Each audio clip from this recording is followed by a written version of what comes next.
கடவுளோர் TV நேயர்களுக்கு என் இனிய வணக்கங்கள், வாழ்த்துக்கள். வரப்போகும் திருநள்ளாறு சனிப்பெயர்ச்சி, அதாவது வாக்கிய சனிப்பெயர்ச்சியை மார்ச் மாதம் வர இருக்கிறது. அந்த சனிப்பெயர்ச்சியை பற்றி நாம் இப்போது பார்க்க இருக்கிறோம். அதாவது 6/3/2026 பார்த்திங்கன்னா உங்களுக்கு அன்றைய தினம் வாக்கியப்படி சனிப்பெயர்ச்சி வெள்ளிக்கிழமை மாலை 7 மணி, காலை 7:56 7:56 AM. அதாவது 6/3/2026 வெள்ளிக்கிழமை காலை 7:56 கும்பத்திலிருந்து மீன ராசிக்கு சனி பகவான் வாக்கியப்படி பயிற்சி ஆகின்றார். திருக்கணிதப்படி ஏற்கனவே மீனத்திற்கதை நம்ம விட்டுருவோம். அது திருக்கணிதப்படி ஏற்கனவே பயிற்சியானது. இப்போ வாக்கிய கணிதம் நம் தமிழகத்தில் அதிகமாக அந்த காலத்திலிருந்தே பார்க்கப்பட்டு வருகின்றன, வாக்கிய பஞ்சாங்கப்படி. அதனால் அரசர்கள் காலத்திலிருந்தே கோவில்களுடைய ஆலயங்களில், ஆகமங்களில் இந்த வாக்கியப்படி கிரகங்கள் பயிற்சியாவதைத்தான் ஒரு பயிற்சியாக வைத்திருக்கிறார்கள். அதனால் திருக்கணித வாக்கியத்திற்கு முன்ன பின்ன இருக்கும். அதனால் இப்போ மீனத்துக்கு போகக்கூடிய சனிப்பெயர்ச்சி மார்ச் 6ஆம் தேதி 12 ராசிக்கும் என்னவா இருக்கும் என்பதை பார்க்க போகிறோம். இப்போ இந்த 6/3/2026 பயணம் செய்பவர் 24/4/2028 வரை 2.25 ஆண்டு அந்த மீனராசியில் இருக்கிறார். அந்த மீனராசி இருக்கிற போது 2 முறை அவர் வக்ரத்தன்மையை பெறுகிறார். ஒரு முறை 15/7/2026 முதல் 30/11/2026 வரை இந்த 26ஆவது ஆண்டில். அதாவது அவருடைய வக்ரம் எப்போதுமே 150 நாட்களுக்குள் இருக்கும். அதனால் 15/7/2026 முதல் 30/11/2026 வரை முதல் வக்ர நிலையை கார்த்திகை மாதம் பெறுகிறார். அதற்கு அடுத்து 2027 பார்த்தீங்கன்னா ஜூலை 28ஆம் தேதி 28/7/2027 முதல் 13/12/2027 வரை, அதாவது 13 டிசம்பர் வரையில் 2ஆவதாக அந்த வக்ர நிலையை அவர் அடைகின்றார்.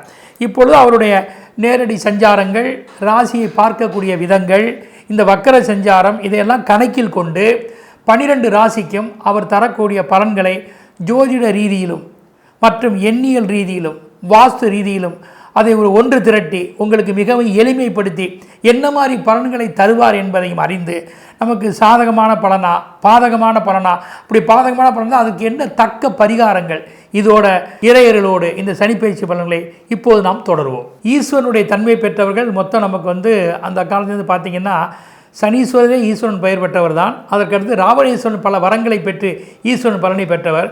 அதற்கப்புறம் நம்மளுடைய மானிட உலகில் மனிதர்களாக இருக்கக்கூடிய கோடீஸ்வரன் என்று அழைக்கின்றோம். அப்படி ஈஸ்வரன் பட்டம் பெற்று காசியில் பல ஆண்டுகள் தவம் செறிந்து காலபைரவருடைய அருளால் அந்த சனீஸ்வர பகவான் ஈஸ்வரனுடைய பட்டத்தை சிவபெருமானத்தை பெற்றிருக்கிறார். அப்படிப்பட்ட சனீஸ்வரர் நம் ஜாதகத்தில் மிக முக்கியமாக கவனிக்கக்கூடிய ஒருவராக இருக்கின்றார். அப்படிப்பட்ட சனிப்பெயர்ச்சி வருகின்ற பொழுது யாராக இருந்தாலும் இந்த சனிப்பெயர்ச்சி நமக்கு என்னவாக இருக்கும், எப்படி இருக்கும் என்று எல்லோருமே ஆண் பெண் இருபாலருமே நமக்கு வரக்கூடிய பலன்கள் என்னவாக இருக்கும், எந்த வகையில் கவனமாக இருக்கணும், எந்த வகையில் நன்மைகள் பண்ணுவார், என்ன ஏது அப்படி ஆலய வழி இதில் நீங்கள் நம்ம சிறப்பு பெறுவது எல்லோரும் தெரிந்த விஷயமே. இப்படிப்பட்ட சனிப்பெயர்ச்சி உங்களுக்கு மீன ராசிக்கு போகின்றார். இப்போ குருவுடைய வீட்டுக்கு அவர் பயிற்சி ஆவதால் இது நம்ம ஒரு பொதுவாக ஒரு சுபகிரகத்தினுடைய ராசிக்கு அவர் போகிறார். இது எப்படின்னா ஒரு சுபகிரகத்தினுடைய ராசியில் சனி டிரான்சிட் ஆவதால், பயிற்சி ஆவதால் பெரும்பாலும் தன்னுடைய கெடுபலன்களை தர வருகின்ற போது கூட குருவுடைய வீடாக இருப்பதால் நற்பலனோ தீய பலனோ, நற்பலன்களை சற்று தாமதமாகவும் மெதுவாகவும் அமைய வைப்பார். தீய பலன்களை மிக விரைவாக உங்களை தாக்குதல் தராமல் அதற்கு உரிய சில வழிமுறைகள், சின்ன சின்ன சிரமங்கள், மாற்றங்கள், உரிய உபாயங்களை நீங்கள் கையாண்டால் அதிலிருந்து கண்டிப்பாக நம்ம வெற்றி பெற முடியும். அந்த வகையில் சிவனின் பொதுவாக சனீஸ்வரருக்கு சிவனின் தாசன், சிவபெருமானை மெயினாக வணங்குவது, மகா கணபதியை பூஜிப்பது, உங்கள் குலதெய்வங்களை வணங்குவது, மகா விஷ்ணுவை வணங்குவது, அம்பிகையை வணங்குவது, முருகப்பெருமானை வணங்குவது, இன்னும் சொல்லப்போனால் சிவனுடைய அம்சத்திலேயே சொர்ண ஆகசன பைரவர், கால பைரவர், அவர் தான் அவருக்கு பிரதான தேவதை. அப்படிப்பட்ட பைரவரையும் பைரவியும், பைரவி என்பது இந்த இடத்துல துர்க்கை, காளி, இவர்களையெல்லாம் வணங்கினால் கண்டிப்பாக இந்த சனிப்பெயர்ச்சி வரக்கூடிய எந்த இடர்பாடுகளும் நீங்கி நீங்கள் சுபிட்சங்களை பெற முடியும். இப்போது 12 ராசிக்கு அவருக்குரிய பலன்களை நாம் முதலில் பார்ப்போம். கன்னி ராசி அன்பர்களே, இப்போ உங்களுக்கு பார்க்குற போது கண்டகச்சனியாக சனீஸ்வரர் பரிணமிக்கிறார் 7ஆம் இடத்துல. சென்ற சனிப்பெயர்ச்சி 6இல் இருந்தது, மிக சிறப்புடைய ஒன்று. இப்போது 7ஆவது சனி வரை.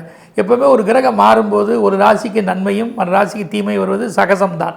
நம்ம அதை பற்றி கவலைப்படக்கூடாது. நமக்கு எந்த இடத்துல போகிறார், என்ன பயிற்சி, அதுக்கு என்ன வழிமுறை, அதுதான் நம்ம கடைபிடித்துக்க வேண்டிய ஒன்று. உங்கள் ஜாதகத்தில் நல்ல காலங்கள் தசாபுத்திகள் இருந்தால் இந்த கண்டகச்சனி என்ன தான் வந்தாலும் உங்களை ஒன்றும் செய்துவிட முடியாது. அதற்கு உங்கள் ஜாதகமும் ஒரு வகையில் பக்கபலமாக இருக்க வேண்டும். இப்போது 7ஆம் இடத்தில் இருக்கக்கூடிய சனீஸ்வர பகவான் எங்கே இருக்கிறார்? ஒரு சுபக்கிரக ராசியில் இருக்கிறார். சுபக்கிர ராசி மட்டும் இல்லை, உங்கள் ராசிக்கு அந்த இடம் வந்து பாதகஸ்தானம் ஆகும். பாதகஸ்தானத்தில் ஒரு பாவர் இருந்தால் நன்மைன்னு சில நூல்கள் சொல்லப்பட்டிருக்கிறது. அதாவது பாதகஸ்தானத்தில் பாவர்கள் இருந்தால் அந்த பாதகமே நன்மையாக மாற்றுவார்கள். இந்த பாதகம்னா நீங்கள் அந்த அவங்களுக்கு சரிபட்டு அனுசரித்து போகணும், பணம் செலவழிக்கணும். ஒன்றை பெறுவதற்கு ஈஸியாக பெற முடியாது. ஒருத்தர் உதவி வேணும், பணம் செலவழிக்கணும், சில நேரத்தில் விட்டு கொடுக்கணும், எப்படியோ நம்ம திறமையை வெளிப்படுத்தணும், காக்கா பிடிக்கணும், கடவுள் அருள் வேணும். இதெல்லாம் இருந்தால் நாம் சில விஷயங்களை கை கொள்ள முடியும். அந்த வேலை பார்க்கக்கூடிய 7 இருக்கக்கூடிய சனீஸ்வரர் உங்களுக்கு எந்த வகையிலாவது நிர்பந்தங்களை அதிகம் கொண்டு வருவார். அதாவது நெருக்கடிகளை. இந்த நெருக்கடிகள்லேருந்து நீங்கள் சமாளிக்கணும் அல்லவா? அதனால் இதுக்கு என்ன பண்ணணும் அப்படின்னா, நீங்கள் எந்த வகையிலேருந்து நெருக்கடிகள் வரும், நம்ம எப்படி சமாளிக்கிறேன்னா இப்போ நம்ம பார்ப்போம். இப்போ சனீஸ்வருடைய பார்வை வந்து ராசிக்கே விழுகுது. இப்போ நீங்கள் ஒரு சோம்பலாக இருப்பீங்க, ஒரு ஆக்டிவாக இருக்க மாட்டீங்க. இது வேலையில் மட்டுமல்ல, வீட்டிலையும் தான். வீடு, வேலை, வெளியே இதிலெல்லாம் நீங்கள் விழிப்புடன் இல்லை என்றால் ஏமாற்றங்கள் நிகழும். தொழிலில் நீங்கள் விழிப்புடன் இல்லை என்றால் நஷ்டங்கள் உருவாகும். பணியில் நீங்கள் விழிப்புடன் என்றால் இடமாற்றமோ அல்லது அதிகாரிகளான நிந்தனையோ கண்டிப்பாக உருவாகும்.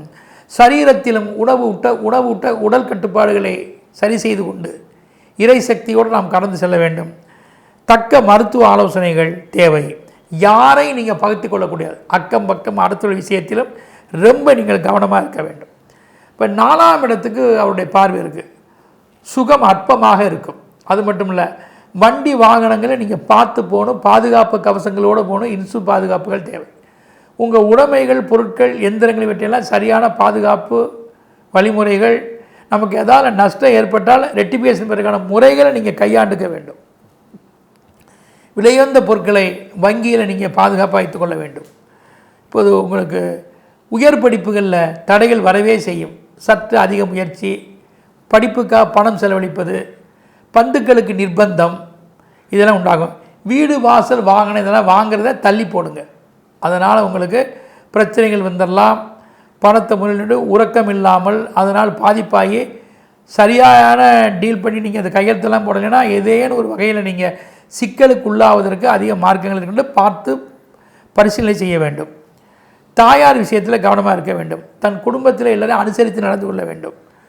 கோபங்கள் கொள்ளாமல் பொறுமையாக அதையும் டீல் பண்ண வேண்டும். 9ஆம் இடத்துக்கு பாருங்கள், வெளிநாடு வேலைக்கு போடுங்கிற விஷயத்தை விட்டுருங்க. அங்கே இருக்கவங்க இங்கே திரும்பி வரலாம். அது மட்டும் இல்லை, உயர்கல்வியில் ஏதேனும் ஒரு வகையில் உங்களுக்கு அது சிக்கல்கள் நிற்கும். எந்த வகையிலாவது நாம் அதை சரியாக பயன்படுத்தினால்தான் நீங்கள் படித்ததை சரியாக பூர்த்தி செய்து வெளியே வர முடியும். அப்படி வெளியே வர முடியறதில் சில நிர்பந்தம், சிரமங்கள், அதிகாரிகள் இதனால் உங்களுக்கு தடை தாமதங்கள் உருவாகலாம். தக்க உபாயமும் வழிமுறைகளும் பூஜைகளும் இறை வழிபாடும் கண்டிப்பாக தேவை. இப்போ நீங்கள் எந்த வகையில் நீங்கள் இந்த கண்டகச்சனியில் நன்மை அடையலாம் அப்படிங்க பார்த்தீங்கன்னா, ஜூலை 2026 முதல் நவம்பர் 2026 வரை, அதாவது ஜூலை 2026 முதல் நவம்பர் 2026 வரையும், ஆகஸ்ட் 2027 முதல் டிசம்பர் 2027 வரையும், ஆகஸ்ட் 2027 முதல் டிசம்பர் 2027 வரை உள்ள இந்த காலங்கள் மட்டும் உங்களுக்கு நன்மை. இதில் மட்டும் உங்களுடைய புதிய முயற்சிகளோ முதலீடுகளோ எதிர்பார்ப்புகளோ இவற்றை எடுத்து செய்தால் எந்த வகையில் உங்களுக்கு அது சாதகமாக மாறும். மீத காலங்கள் பாதகமே. கவனமாகவும் இறையருளையும் பரிகாரங்களையும் கண்டிப்பாக மேற்கொள்ள வேண்டும். உங்களுக்கு அதிர்ஷ்ட தெய்வம்னு பார்த்தா குச்சனூரில் இருக்கக்கூடிய சுயம்பு சனீஸ்வரர், தேனி மாவட்டம் குச்சனூர். இங்கு சென்று அவரை வழிபாடு செய்வது, தான் உடுத்திருக்க ஆடைகளை பிறருக்கு தானம் செய்வது, கருப்பு நிற பொருட்களை தானம் செய்வது, ஏழை எளியவர்களுக்கு உணவுப் பொட்டலங்கள் வாங்கி கொடுப்பது அனைத்தும் நன்மையே. அதோடு மட்டுமல்லாமல் பிரித்தியங்கரா தேவியை வழிபாடுகள் செய்வது மிக சிறந்த ஒன்று. அது சென்னையிலையும் இருக்குது, ஐயவாடி என்ற கும்பகோணத்திலும் இருக்குது. எங்கே வேணால் ஒரு பிரித்தியங்கரா தேவியை நீங்கள் உபாசனை செய்வது செய்வது நன்மையே. மும்மூர்த்தியின் அம்சமாக இருக்கக்கூடிய ஐயப்பனை நீங்கள் வழிபாடுகள் செய்யலாம். அதனுடன் திருப்பதி பெருமாளையும் தாயாரையும் வணங்குவது, திருப்பதிக்கு நிகராக இருக்கக்கூடிய பெருமாள்கள் வழிபாடுகள் இவர்களெல்லாம் நீங்கள் வணங்குனீங்கன்னா, அதாவது உப்பிலியப்பர் பெருமாளோட திருப்பதிக்கு நிகரானவர் தான். அப்படி அந்த பெருமாள் தாயார் பூமாதேவியை வணங்கினால் மிகவும் உங்களுக்கு நன்மைகள் வரும். குதம்பை சித்தர் என்ற ஒரு சித்தர் இருக்கிறார், அவரை உபாசனை செய்வதும், 63 நாயன்மார்களில் சண்டேஸ்வரர் என்பவர் இருப்பார். இறைவனுடைய தியானத்தில் எப்போதும் இருக்கக்கூடியவர் ஆலயங்களில் சண்டேஸ்வரர், அவரை நீங்கள் வணங்குவது சிறப்புடைய ஒன்றாகும்.